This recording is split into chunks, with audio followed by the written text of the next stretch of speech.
Throwback to when they asked Ali Bongo of Gabon about term limits for presidents in Africa. He said, term limits aren't sexy. There is no support of term limits for presidents. That means presidents can rule as they can. You imagine? As if say no only in family 9 days for Gabon. Population of approximately 2.3 million persons. Now only Bongo family 9 days. He said term limit is not sexy. That if you are in your second tenure, that people will not respect you because they know that you will soon go. Now Rufai not tell us say term limit is sexy. Term limit what our Rufai don't enter Ali Bongo. I beg, let's watch that one before I will call back.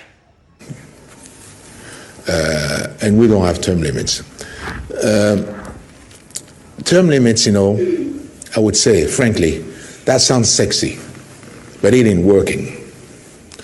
Because when you go into your second term, you no longer have any authority because people know that you're leaving. And your second term is a completely loss because starts problems for your succession and people within your own party and they start, fighting and no one listens to you anymore. So I don't believe that, term limits, improve, the democracy. I don't believe in that. For me, what made me cringe is the reflection of how warped his mindset is. And these are the mindset of African leaders, so a lot of them have very warped mindsets. He's talking about re-election. Why doesn't he say that re-election should be based on the performance of the leader in the first place? Why do you need 2 terms if you can achieve what you said to achieve? Term limits. Are you going to be there forever in the first place? Are you not there at the mercy of the people? So why are you concerned about re-election? Is it a must you must come in? If the people say they don't want you, then you go. But you see, that's what the leaders do.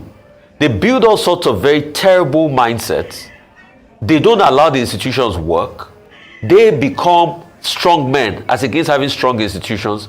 So they suppress everybody possible and they want to perpetuate themselves in power. And that's why you are having all these coups going on. I mean, while Dr. Bati was talking about all the leaders that perpetrated them, another man is close to him, the Sassou Nguesso. Yeah. Our too has been around for a while. The Yedema family too has been around for. What did he want to do in 14 years? He kept on rigging and putting himself in power and doing all sorts. Now you're saying term limit ain't sexy. Who sent him American things? Anyway, by the way, he's also a musician. He released a track record in the 70s. He tries to do funk and blues.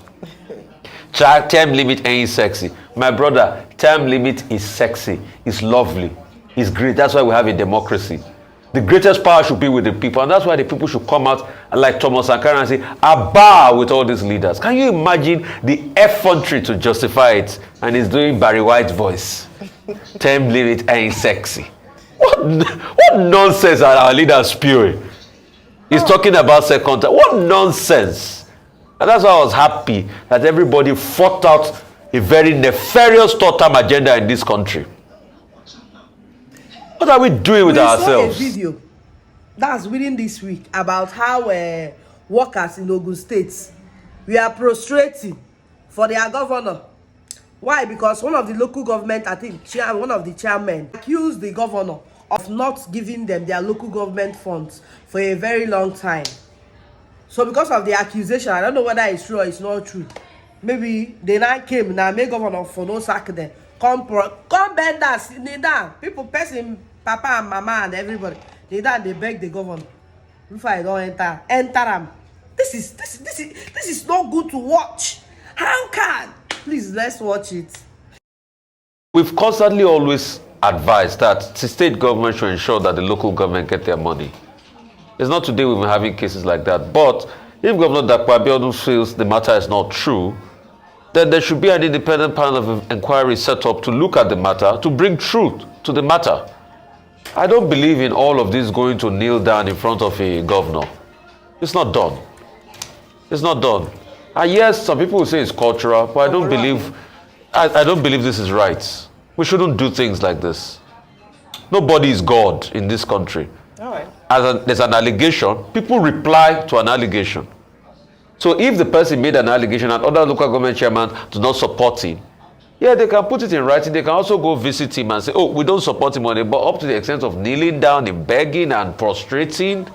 No, this is an eyesore. This is not the kind of leadership we want in this country. Okay. We need a renewal. And please, concerning the allegation, I think the petition, the FCC in the petition, yes, you should look into it. And if the governor is cleared of it, yes, so be it.